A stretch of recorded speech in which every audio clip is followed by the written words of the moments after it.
Hello friends, this is Atul Upasani. Now we will discuss on transducer. Transducer is a device that converts one form of energy into other.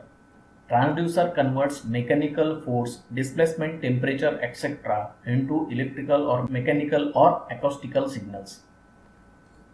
Electrical transducer is a sensing device by which physical, mechanical, thermal or optical quantities to be measured is converted directly into electrical signals. Thus, the electrical transducer is the device that converts non-electrical quantity into electrical signals. Now let us discuss on characteristics of transducer. First characteristics is linearity. It is the relationship between the physical parameter of transducer and the resulting output, that is electrical quantity. These two quantities must be linear. Second, the sensitivity of any transducer must be high. It is defined as the electrical output per unit change for physical parameters.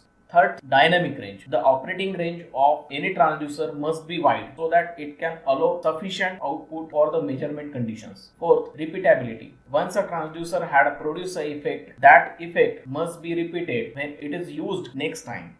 Fifth, the accuracy. The measurement performed by any transducer should be closer to the true value. So, the transducer must be accurate. Sixth, the physical size should be small with less weight so that its presence in measurement system doesn't disturb the other system. 7. Environmental conditions. Transducer should be able to withstand with the changes in environmental conditions. Now we will discuss on the selection of transducer. There are some factors on which the selection of transducer is dependent.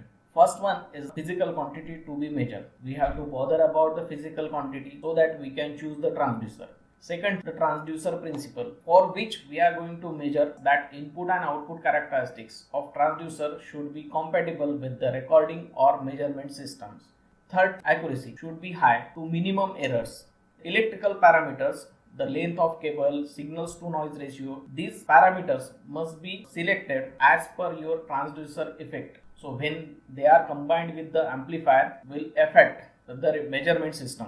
Fifth thing, environmental compatibility. Temperature effect, shocks and vibration or mounting provisions, it should be considered fine using a transducer in a measurement system.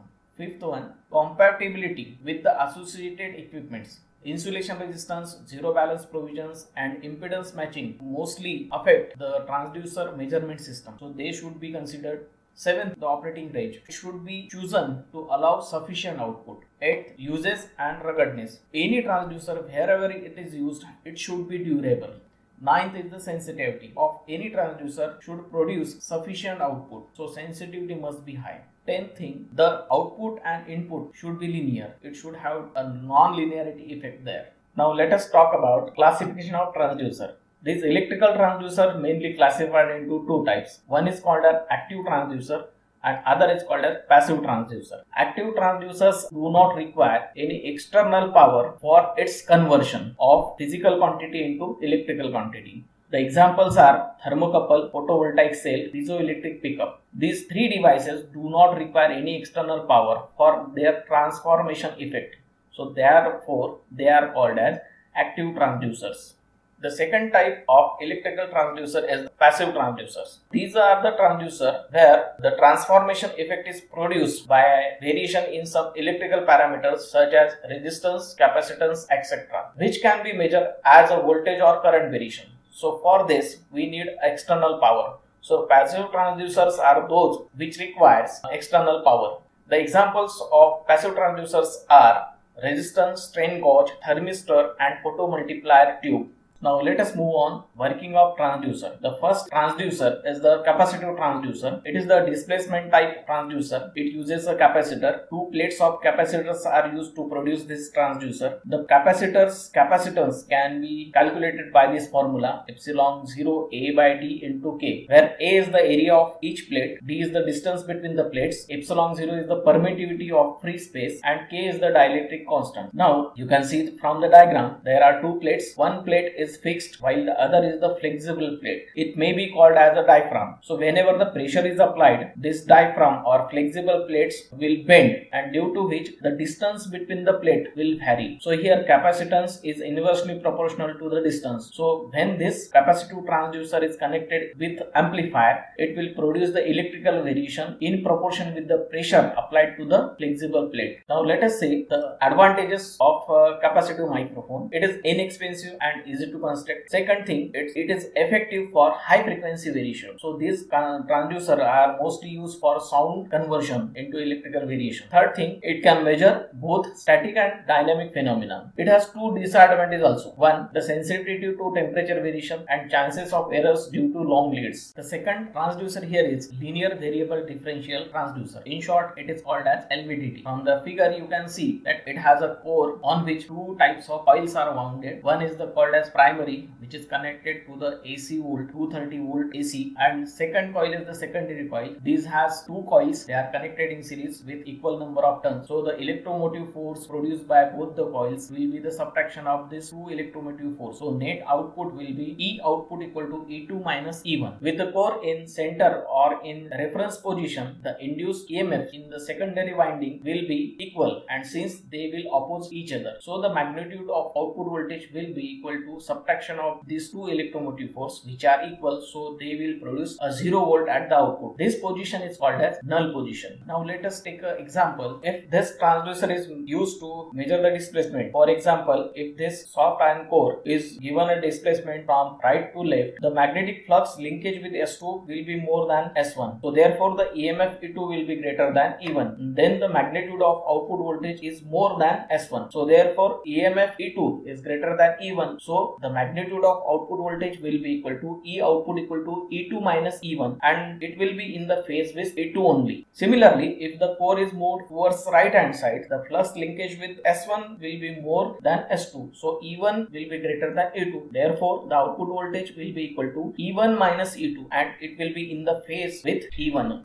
This LVDT has many advantages, such as it has good linearity, it produces high output, it is high sensitive, it has less friction, its power consumption is less, it has good resolution, and it has low hysteresis. Now let us move to next, that is thermistor. Thermistor is a passive transducer used as temperature transducer. It has negative temperature coefficient of resistance, that is the resistance decrease with the increase in the temperature. The resistance range of thermistor is from 100 ohms to several mega ohms. The resistance of this thermistor may decrease 5% per 1 degree Celsius increase in the temperature. This has high sensitive for temperature measurement, and it produces very accurate temperature measurement. Thermistor is chemically stable and can be used in nuclear condition also. These thermistors are made up of some mixtures of metallic oxide such as manganese, nickel or cobalt. The thermistor is used with Weston bridge. One of the arm is connected with the thermistor. So whenever the temperature changes, the resistance of thermistor changes, and it will unbalance the arm, due to which the galvanometer will deflect. So it directly produces temperature variation into electrical variation. Fourth is the photoconductive cell. In short, we will call it as LDR. It is a passive transducer based on the principle of photoconductive effect. According to this effect, whenever the light incident on certain metal grid deposited with certain photoconductive material like cadmium sulfide or selenium, the conduction of this material increases, that is the resistance decreases. Thus the photoconductive cells consist of the element whose conductivity is the function of incident light radiation. From the diagram you can see it consists of a ceramic base having metal grid with coating of photoconductive material. This assembly is enclosed in the moisture resistance enclosure. The conductivity of cell increases as per light intensity. When the light radiation falls on the glass window, the resistance decreases. So it is also called as light dependent resistor. It comes in the various size from 1/8 inches to over 1 inches in diameter. The photoconductive cell can be used to measure intensity of light in photo relay or in automatic street light controls or in burglar alarm. The fifth is piezoelectric transducer. Certain crystals such as quartz, roccellose, salt, barium titanite, etc. It has a property that it produces EMF whenever they are placed under the stress. These crystals are hexagonal in shape if they are cut in the cube shape. Then if two faces are stressed, then opposite faces will produce the electromotive force. So quartz crystal mostly used for this type of transducer for pressure measurements. From the diagram you can see the transducer is connected like that. One of the face of mechanical axis it is fixed and another face is connected to the pressure, while the two opposite faces will produce the output voltage. So whenever pressure is applied at one of the face of mechanical axis will produce the electrical output. So in this way, pressure is directly connected into electrical output using piezoelectric transducer. Now the advantages of piezoelectric transducer. It has good high frequency response. It does not require external power. It is simple and has high stiffness. Though it has some disadvantage that it cannot measure the static pressure and the output is affected by temperature changes.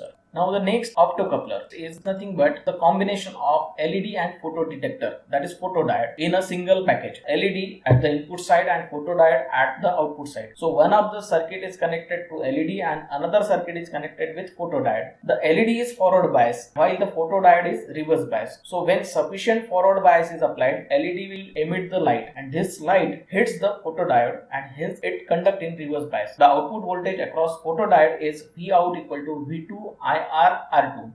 Thus the output voltage depends on the reverse current and reverse current depends on the amount of light intensity. So you can directly say that one circuit is coupled with the other circuit using the light rays, so called as optocoupler. It creates the isolation between two stages also. So two circuits, they are connected with only light rays, not with the electrical connection. So that is why it is also called as opto-isolator. Now the next transducer is the loudspeaker. From the diagram you can see that it consists of a circular permanent magnet and solid cylinder inserted between. So it will create a circular grooves there in which a voice coil is kept there. Voice coil is nothing but a coil mounted on the paper core. To this paper core, a paper cone is connected. The circular ends of paper cone is connected with the boundary of a circular frame which is connected with the permanent magnet. In between the voice coil and the paper cone, there is a spider so that the voice coil will not move more than limit from the grooves. Whenever the electrical variation is given to the voice coil, it will produce a magnetic effect that will be either in the same direction or will in the opposite direction with the permanent magnet. So this will produce a to and fro vibrations in the voice coil. With the voice coil, the paper cone also move to and fro, and if the sound signal are connected to the voice coil, the paper cone will vibrate and it will produce the sound. So in this way loudspeaker work.